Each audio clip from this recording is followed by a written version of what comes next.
Hello everyone, welcome to our channel study किया। दोस्तों, study किया चैनल में आपका बहुत बहुत स्वागत है।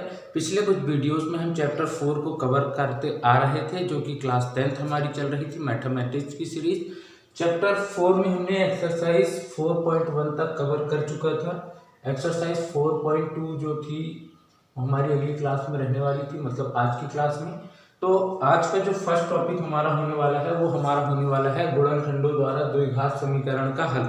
हमारे पास में जो द्विघात समीकरण है, सबसे पहले उसका व्यापक रूप की बात कर लेते हैं। जो द्विघात समीकरण है उसका व्यापक रूप हो रहा था ax² + bx + c = 0। जो द्विघात समीकरण हमारे पास था वो था ax² + bx + c, जहाँ पे जो a, b और c थे ये वास्तविक संख्याएं से थे, रियल नंबर से थे, और जो x और जो y थे वो हमारे वेरिएबल थे, मतलब कि चर राशियां थी। इतनी बातें हो चुकी थी। अब मुझे इससे क्या करना है, मुझे इससे गुणनखंड करते हुए इसका सॉल्यूशन चाहिए। तो गुणनखंड करने के लिए क्या करना है वो जरा जान लो। a और c का गुणा करना है, मतलब कि जो प्रथम पद और जो अंतिम पद है इन दोनों का गुणा करना है और उसे बीच वाले टर्म में तोड़ देना है। बस इतना ही करना है, और जो वेरिएबल उसके साथ होगा वो उसके साथ हम वेरिएबल लगा देंगे। चलो एक एग्जांपल देख लेते हैं उससे रिलेटेड, उसके बाद हम क्वेश्चन पर आगे चलने वाले हैं। क्वेश्चन क्या है, द्विघात समीकरण 6x² - x - 2 = 0 के मूल ज्ञात कीजिए। तो देखो, हल ज्ञात करना, वो जो अध्याय 2 में पढ़े थे ना, उसके शून्य ज्ञात करना था। जैसे शून्य ज्ञात कर रहे थे, सेम प्रोसेस से हम यहाँ पे उसके मूल ज्ञात करेंगे। क्वेश्चन क्या है, क्वेश्चन है 6x² - x - 2 और बराबर में 0। करना क्या है, हमें करना है कि a और c का गुणा। जब मैं जैसे ही कंपैरिजन करता हूँ तो मुझे a और c का गुणा करना है। जब गुणा किया तो 6 × 2 6 दूनी 12। अब 12 के ऐसे गुणनखंड करो कि जोड़ने या घटाने पर x का गुणांक आए, मतलब b आए। x का गुणांक यहाँ पे 1 है, मतलब 1 लेके आना है। तो 3 × 4 = 12 और 4 में से 3 घटाए तो 1। अब यहाँ पे आना चाहिए माइनस, तो बड़ी संख्या के आगे माइनस लगा दो और छोटी संख्या के आगे प्लस लगा दो। अब उसका गुणांक x है तो इसका गुणांक भी x लगाओ और इसका गुणांक भी x। मतलब जहाँ -x लिखा है उसको हम इससे रिप्लेस करने वाले हैं। कैसे करेंगे, 6x² फिर प्लस का 3x माइनस का 4x और माइनस का 2। जहाँ पे सिर्फ माइनस का x लिखा था हमने इससे रिप्लेस किया हुआ है और इक्वल में 0। अब क्या करेंगे, अब हमें क्या करना है, अब समझो। यहाँ और यहाँ आप देखेंगे तो 3 भी कॉमन है, 3 दूनी 6 होता है क्योंकि, और साथ में x भी कॉमन है।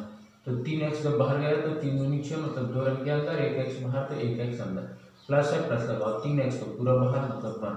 चलो यहाँ और यहाँ देखोगे तो माइनस तो कॉमन है और 2 दूनी 4, मतलब 2 भी कॉमन है। तो क्या हो जाएगा, 3 दूनी 6, 2 दूनी 4 और साथ में x है, और फिर माइनस तो कॉमन गया मतलब प्लस, और फिर 2 तो बाहर गया मतलब बचा 1 और इक्वल टू में 0।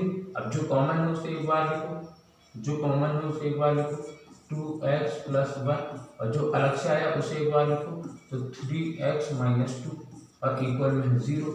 यदि 2x + 1 = 0 तो 2x = -1 और x = -1/, ये एक वैल्यू आ गई। फिर मैं इसको करता हूँ कि 3x - 2 = 0, तो 3x = जो इधर माइनस का है इक्वल की इधर आके प्लस का 2, और जो गुणा में होता है वो बराबर के इधर आके भाग में, मतलब कि x = 2/3। ये एक मूल रहा और ये एक मूल रहा, तो हम क्या बोल देंगे, अतः द्विघात समीकरण, अतः द्विघात समीकरण क्या है भाई, 6x² - x - 2 = 0 के मूल क्या क्या है, माइनस का 1/2, 2/3 है। बस ये करना है। किसी को कोई समस्या हो तो बताएं। करना क्या है, सबसे पहले ax² + bx + c जो हमें फॉर्म दिख रही है उस पर a और c का गुणा करना है। a और c का गुणा करने के बाद b के गुणनखंड में उसे तोड़ना, मतलब कि जोड़ने या घटाने पर b वाला टर्म आए ये हमें कर देना। अब क्या किया भाई, जो किया उसके बाद जो जो कॉमन आया उसे कॉमन निकाल दिया, कॉमन टर्म एक साइड निकाल दिया, जो अलग से आया उसे एक बार लिख दिया और फिर इक्वल में 0 कर दो। ठीक है, बस यही करना है हमें पूरे एक्सरसाइज में। क्वेश्चन ले लेते हैं, exercise 4.2 question number 1। Exercise 4.2 question number 1 हमें कहता है कि गुणनखंड विधि द्वारा निम्न द्विघात समीकरणों के मूल ज्ञात कीजिए। जरा बुक की मुझे जरूरत पड़ने वाली है, बुक की जरूरत।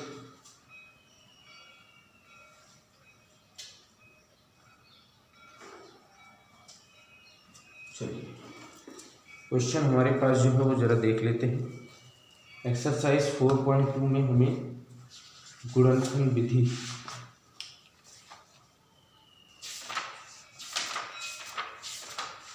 हाँ, यहाँ पे क्वेश्चन हमें फर्स्ट में 5 क्वेश्चन दिए जा रहे हैं। मैं उसका कर देता हूँ, एक तो पहला और एक चौथा करेंगे भाई। चौथा क्वेश्चन थोड़ा अच्छा आएगा।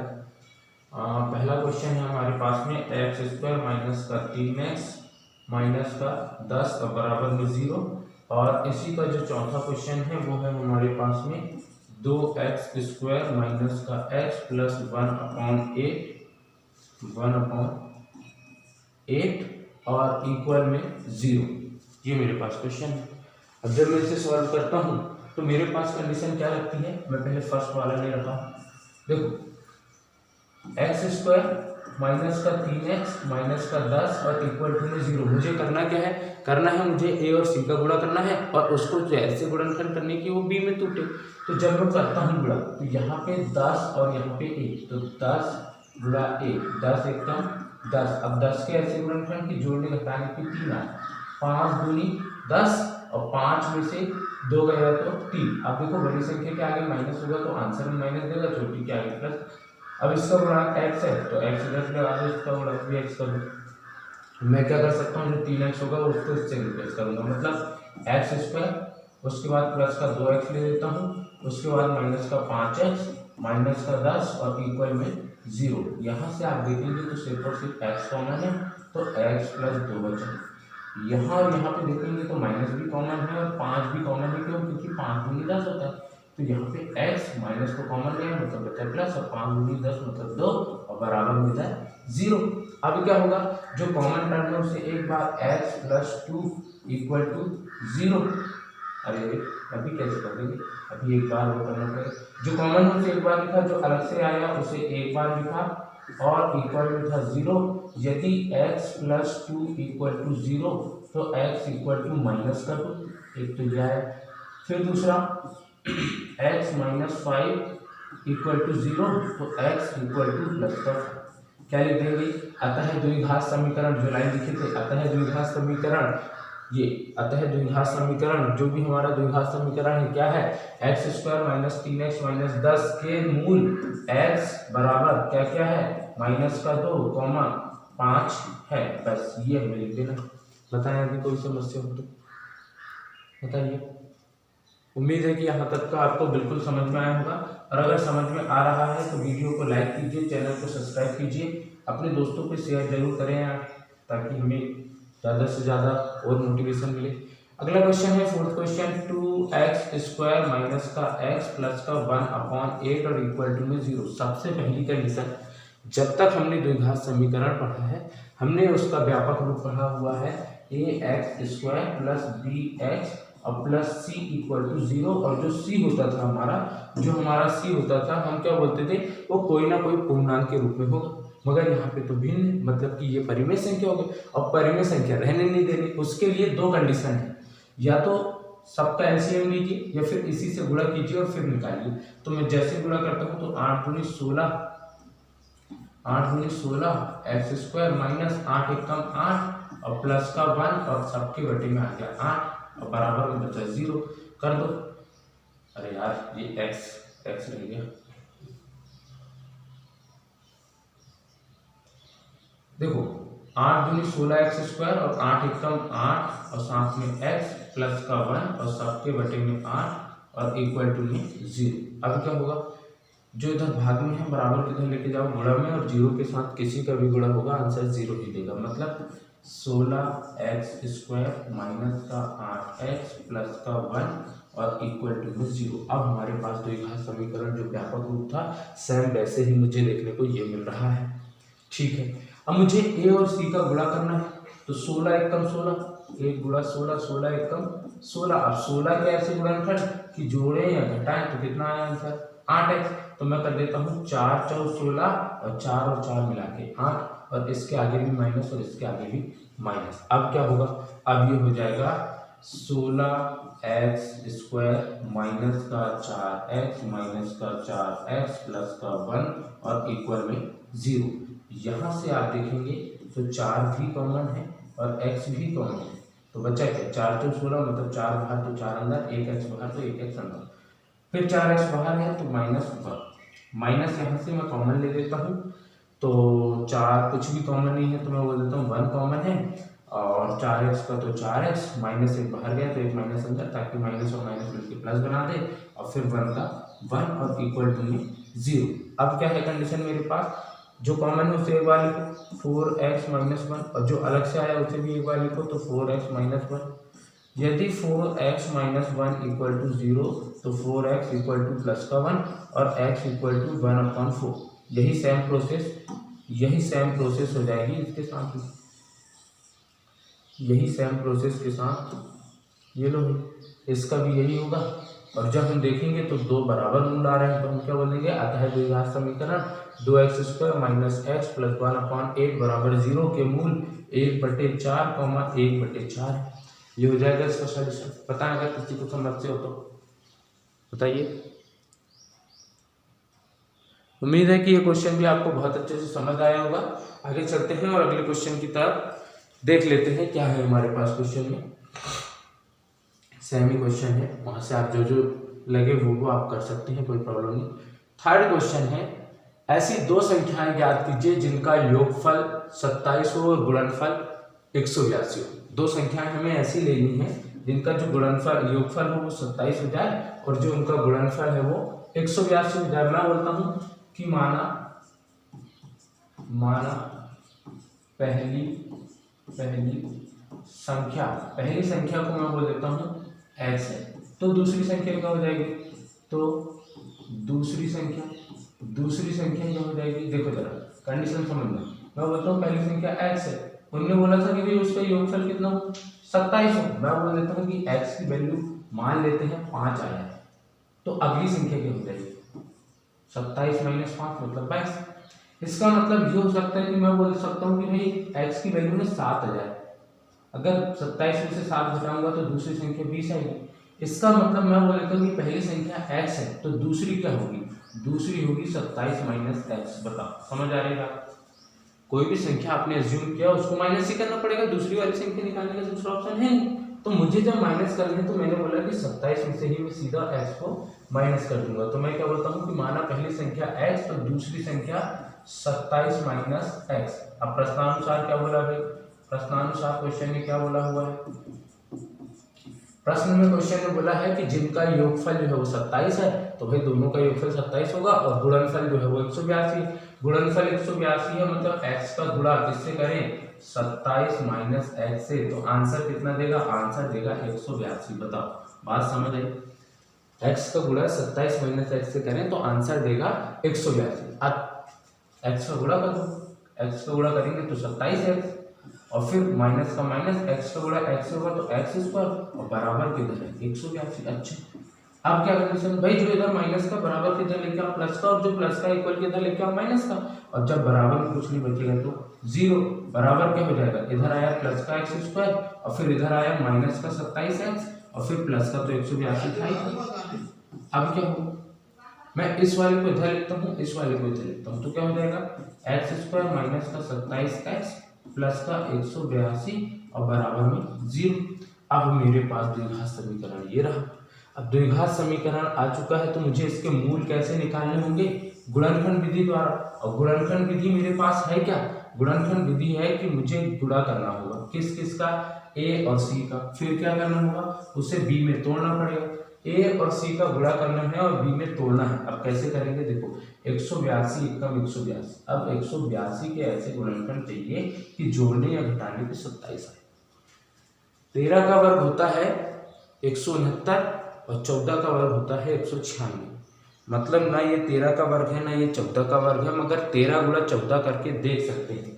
13 गुणा 14 आप कीजिए, 13 गुणा 14 14 तिया 42 बचा 4, 14 एकम 14 और 4 18। हाँ भाई आ रहा है, 14 और 13 में टूट सकता है, 14 और 13 में टूट सकता है और दोनों को जोड़ेंगे तो 14 और 13 27 वही हो जाएगा। और उसके साथ माइनस है तो दोनों के साथ माइनस लगाओ, और गुणांक में x है तो इसके साथ भी x, इसके साथ भी x, मतलब जो 27x है इसको हम इससे रिप्लेस करने वाले हैं। ठीक है, क्या हो जाएगा, एक्स स्क्वायर का एक्स स्क्वायर माइनस का 14x माइनस का 13x और प्लस का 182 और इक्वल में 0। यहाँ तक किसी को समस्या बता, यहाँ तक किसी को समस्या हो तो पूछे, यहाँ तक किसी को समस्या। अब क्या होने वाला है, अब यहाँ पर हम देखेंगे तो हमारे पास सिर्फ और सिर्फ x कॉमन है तो x माइनस 14 बचेगा। यहाँ पर आप देखेंगे तो माइनस कॉमन है, साथ में 13 कॉमन है। क्यों 13 कॉमन है भाई, 182 के गुणनफल में 13 और 14 दोनों था, इसीलिए 13 कॉमन है। बचा क्या x, अब देखो एक माइनस बाहर दिया तो मैं एक माइनस अंदर ले लेता हूँ ताकि माइनस और माइनस मिलकर प्लस दे दे। और फिर 182 के गुणनफल 13 गुणा 14 तो 13 तो बाहर गया तो बचा अंदर का 14 और बराबर में 0।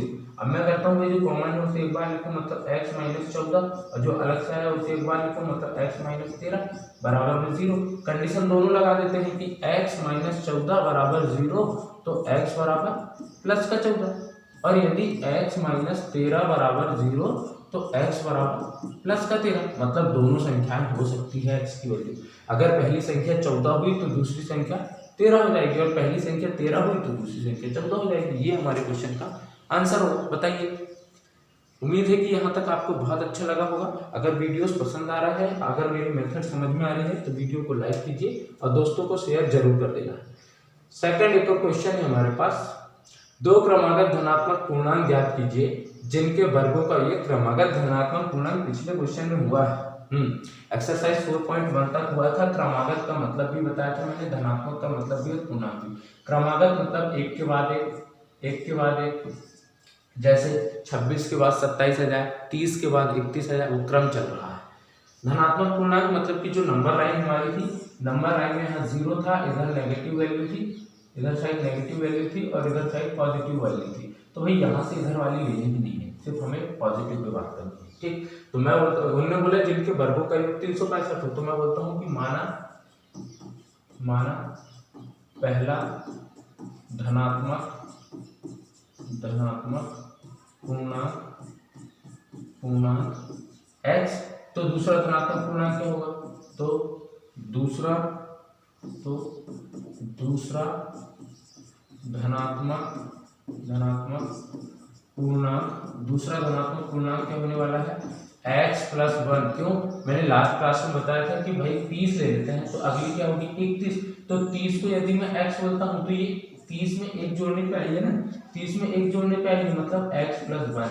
बस यही इस पे फॉर्मूला लग रहा है।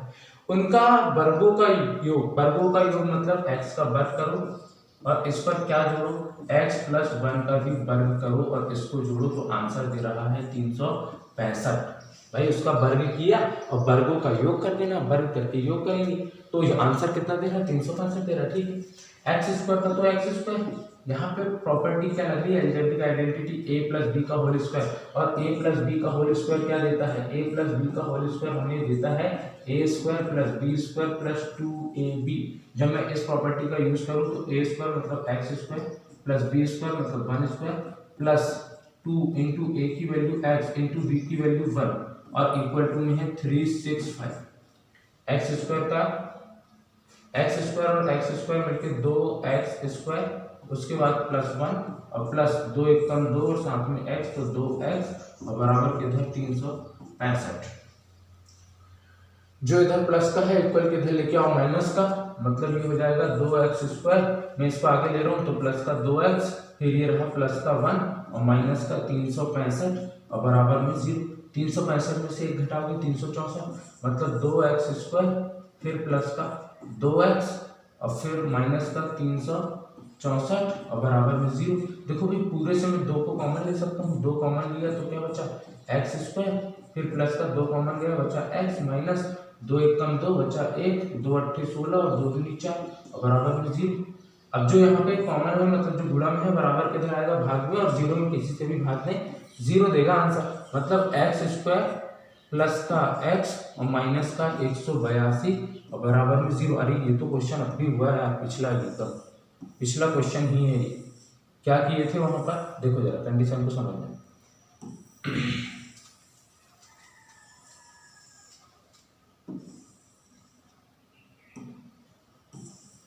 वहां पर जो हमारे पास क्वेश्चन था, क्वेश्चन तो सेम ही था, मगर यहाँ पे बीच में 27 था। कहा गया भैया 27 की जगह वहां x है, तो 14 और 13 गुणनखंड करो तो 182 आता है, और 14 में से 13 घटाओगे तो एक बचेगा, बस खत्म कहानी, क्वेश्चन ही सॉल्व हो गया। क्या हो जाएगा भाई, एक्स स्क्वायर, उसके बाद ले देता हूँ प्लस का 14x माइनस का 13x और माइनस का 182 और बराबर में 0। क्यों, क्योंकि 14 में से 13 घटाऊंगा तो एक बचेगा, बड़ी संख्या के आगे प्लस है तो आंसर माइनस प्लस देगा, खत्म। यहाँ पे देखेंगे तो x कॉमन है तो x प्लस 14 बचा, और यहाँ पे देखेंगे तो माइनस का 13 कॉमन है, जैसे ही माइनस का 13 कॉमन निकाला तो x माइनस तो बाहर गया, मतलब बचा प्लस, और यहाँ पे भी 14 बचा। क्यों, क्योंकि 182 के गुणनखंड में तो दोनों आता था। जो कॉमन है उसे एक बार लिखो x प्लस 14, और जो अलग से आया उसे एक बार लिख लो x माइनस 13 और बराबर में 0। x प्लस 14 बराबर 0, x प्लस 14 बराबर 0, तो x बराबर माइनस का 14, और यदि x माइनस 13 बराबर 0 तो x बराबर प्लस का 13। अब कंडीशन है भाई क्रमागत लेना और धनात्मक लेना, तो ये तो ऋणात्मक हो गया, मतलब ये आंसर हमें नहीं दे पाएगा, तो आंसर क्या देगा, ये देगा। तो हम बोलेंगे अतः पहली संख्या x बराबर 13 है और दूसरी संख्या 13 के बाद क्या है 14 होगी, खत्म बात। पता है किसी को तुम बच्चे हो तो